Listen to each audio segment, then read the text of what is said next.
Garay, 43 años, casada, 2 hijos de 6 y 10 años, candidata a diputada nacional por la Unión de Centro Democrático.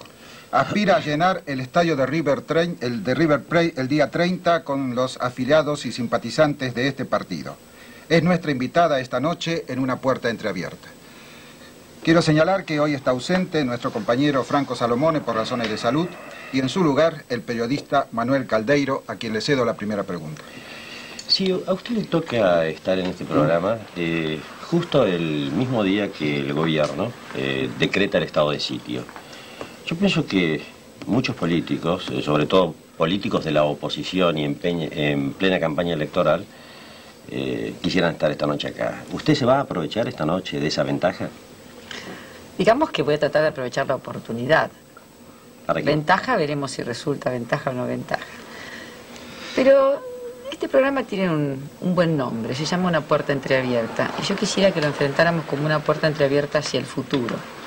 Para mí incluso el estado de sitio ya es un poquitito pasado, aunque sea presente.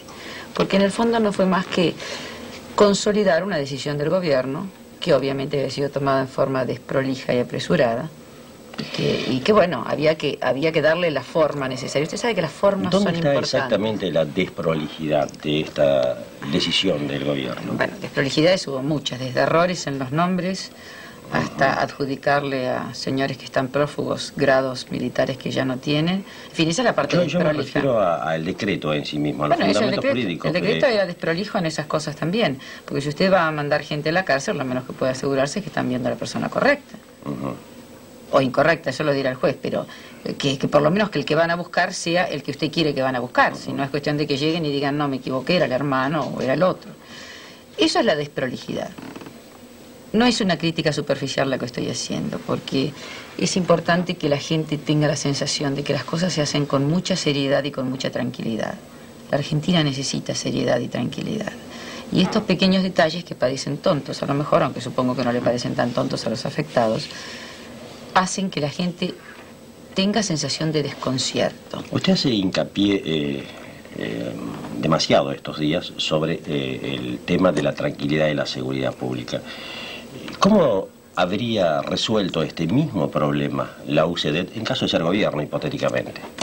Yo quiero frente pensar, a una campaña sistemática de violencia que Mire, existe. yo creo que las campañas sistemáticas de violencia generalmente aprovechan de determinados estados de ánimo. Si la Argentina en estos 2 años hubiera encontrado realmente la solución de determinados problemas que provocan tensiones sociales, posiblemente estos grupos violentos estarían menos propensos a aparecer y a mostrarse. Porque en una sociedad en la cual se sabe que hay gente que está sufriendo algún tipo de coacción, y usted me dirá, ¿cómo? Si estamos viviendo en libertad y en democracia. Yo le digo que sí, pero que evidentemente vivimos en estado de control económico, que los sindicatos todavía no han conseguido sentarse en una mesa de paritarias a discutir sus sueldos, que la universidad sigue intervenida, no se ha normalizado todavía, no es autónoma.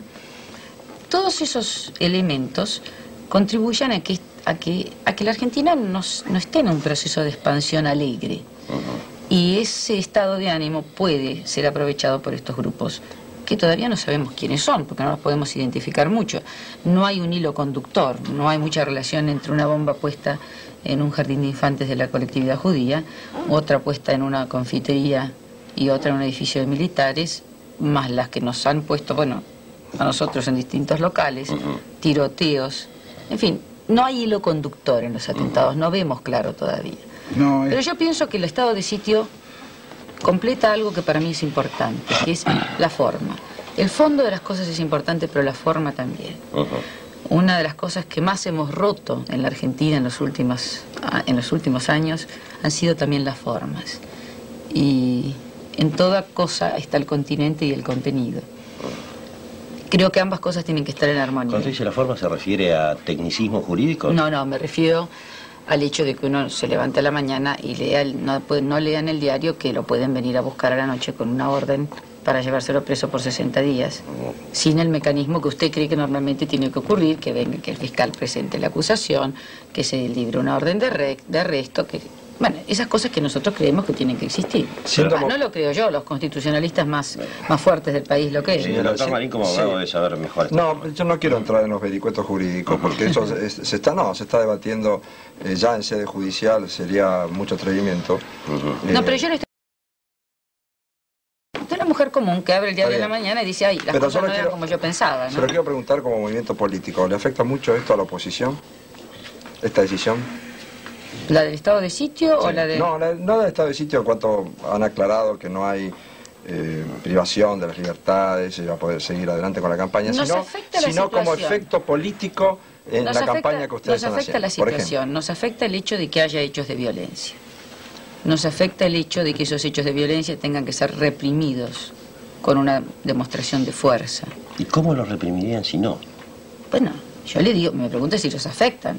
Yo le digo que nosotros trataríamos de que no se llegara a la... Perdón, Calderón, quizá la pregunta el mecanismo que yo hubiera utilizado es buscar las pruebas, mandar al fiscal y tratar de mantenerme dentro de la normalidad. Pero hay... usted sabe que el estado de sitio... el estado de sitio es para situaciones anormales, claro, ¿no? Pero frente a un complot, el factor sorpresa es sumamente importante en esto. Es decir, no se le puede advertir a la gente que presuntamente... ¿Qué factor sorpresa si uno de los implicados estaba paseando por Europa y a 12 los tomaron equivocados? Tuvieron tiempo de escaparse de Pero obviamente no son 12, si esto es una organización que justifique la implantación del estado de sitio. Si esto es un mecanismo de dar la sorpresa, le digo que a los sorprendidos tuvieron tiempo de escaparse 10 veces, porque como agarraron los que no correspondía, deben estar huyendo.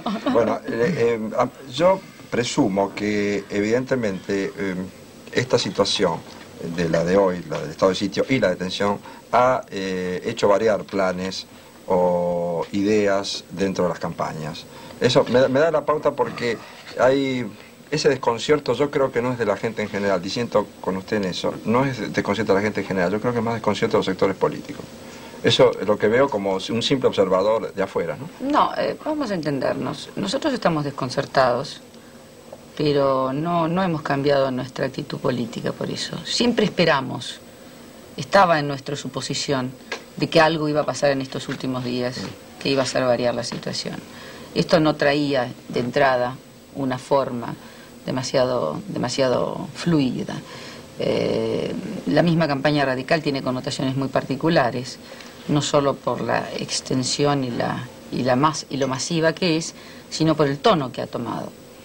De modo que estábamos esperando algo. ¿A qué tono se refiere, perdón? Bueno, es centrar esto en la necesidad de reforzar la autoridad del presidente. Y usted sabe que yo creo que la Constitución le da al presidente suficiente autoridad como para no necesitar una mayoría absoluta en el Congreso. De hecho, la ha tenido la mayoría en estos 2 años. Estas medidas adoptadas demuestran que el Poder Ejecutivo tiene facultades. Estando en receso el Congreso. Sí, claro. Usted, como otros políticos que pasaron por esta mesa, enfatiza el hecho de que esencial el nombre de Alfonsín y no de los diputados que están en juego concretamente en la elección. ¿Es así? ¿Sabe por qué? El argentino durante muchos años ha perdido la costumbre parlamentaria y es importante reivindicar, revitalizar la figura del Parlamento. Entonces, es importante que los que van a ser diputados reciban el máximo de la atención del público y se vean obligados a rendir el máximo en su campaña. El uso, además, de la figura del presidente en las campañas políticas en un país que está reiniciando el camino democrático, a mí me parece un poco nocivo, porque es necesario siempre conseguir desvincular un poco las dos cosas, el jefe del gobierno y el jefe del partido. Ciertos trucos publicitarios, para decirlo así, porque, por ejemplo, usted personalmente, ¿por qué usa el apellido de su padre y no el de su marido, por ejemplo? O sea, que la marca Alzogaray la hace sentir más segura. No, tengo distintas razones. Primero, yo empecé mi carrera política como soltera. Yo fui candidata a diputada en el 73. Segundo, mi suegra, que es la señora Erice y es una personalidad muy conocida, yo tuve la sensación cuando empecé a actuar esta vez que era como meterme un poco en lo que ya era su nombre, ¿no? Y había una señora Erice bastante conocida. Tercero, yo desearía que mis hijos no tuvieran la carga de un apellido político. No entiendo. Como usted lo tuvo. Yo la tuve. Y a mí me gustaría que... ¿Es un peso eso? Es un peso, sí, es un peso. ¿En qué sentido? Bueno, uno nunca sabe, bueno, no lo sabe por lo menos, siempre le queda la duda si lo que se está haciendo... que que la política no es una cosa buena. Al contrario, yo pienso que la política es la más alta de las expresiones de un ser humano en sociedad. Porque el ser la hija de un político condiciona ya a la gente que se hace una imagen a priori del personaje que va a ver. Entonces, cuando alguien me ve por primera vez, ya tiene una imagen interior hecha del personaje. Y a mí me cuesta, a veces, cambiar esa imagen. Ya sea para mejor o para peor. Sufre de deportación de apellido. Sufro de deportación de apellido. Y yo quisiera que mis hijos, si se deciden hacer acción política, que yo creo que debieran hacerlo, creo que todos tenemos que hacer acción política, lo hagan con la absoluta libertad de elección que los liberales aspiramos a garantizar a todos los ciudadanos. Usted sabe que es la primera mujer política que llega al programa. Hasta ahora siempre los candidatos fueron todos varones. Pero también eso es lógico, hay una abrumadora mayoría de hombres en la lista de candidatos, pocas mujeres. Lo importante es que usted en este caso encabeza el primer lugar en la lista de su partido, ¿no es cierto?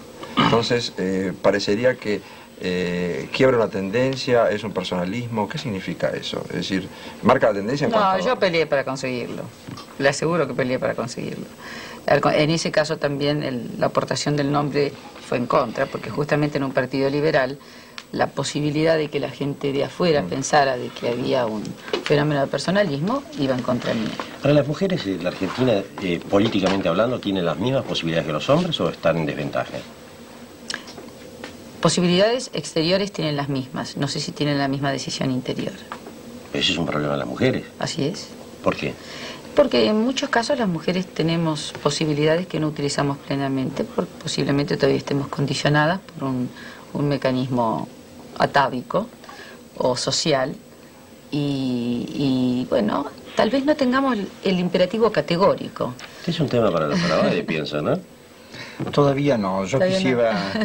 Me está estudiando como un bicho primero y después me va a preguntar. Está bien, está bien, no como sigue un bicho, estudiando. lo escucho con admiración y la miro con simpatía, nada de bichos. Bueno, mi marido se dedica a los bichos, así que a mí los bichos me gustan. Sí. Sí, por eso, lo que pasa es que estamos todos un poco, no extrañados, pero distintos en función de justamente tener una mujer política, entonces nos es difícil...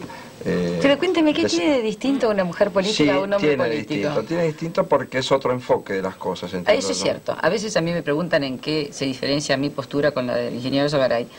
Y yo les digo, y bueno, es que yo veo la vida desde un ángulo distinto. Y la realidad es una, pero según en qué punto esté uno colocado, el ángulo que se ve es distinto. Hay una novela de un escritor contemporáneo. ¿Este es un país machista, a su juicio? Sinceramente yo creo que no. Yo tengo una carrera en la cual había pocos hombres, pocas mujeres. Atípica, digamos, ser ingeniera industrial no Tengo es... solo hermanos varones.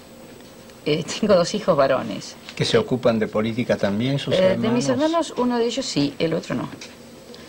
Tengo 2 hijos varones también. Estoy muy, muy rodeada de varones. De modo que tal vez yo sea un ejemplar atípico.